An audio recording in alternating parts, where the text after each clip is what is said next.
ৰঙিয়াত বোমাতংক ৰঙিয়া চহৰৰ বিভিন্ন ঠাইত হঠাৎ চলিল আৰক্ষীৰ অভিযান হাতে হাতে NLGD আৰু পৰ্দাৰ লৈ ৰাজপথত ৰঙিয়া আৰক্ষী আৰু অসম আৰক্ষীৰ বিশেষ শাখাৰ বোমা স্কোৱাড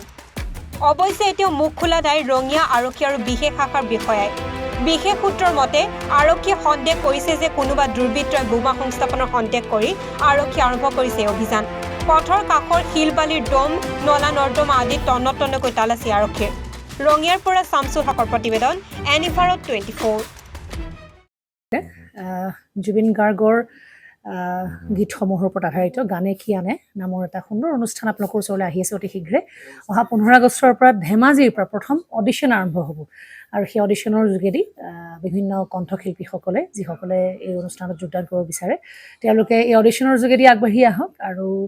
জুবিন গাৰ্গৰ বহুত ভাল লগা গান আমি সদায় শুনি আহোঁ আৰু আপোনালোকৰ যদি ভাল লগা গান থাকে জুবিন গাৰ্গৰ আপোনালোকে গাই ভাল পায় তেন্তে অডিশ্যনত যোগদান কৰক মোৰ ফালৰ পৰা আন্তৰিক শুভকামনা থাকিল এই সম্পূৰ্ণ অনুষ্ঠানটোলৈ ধন্যবাদ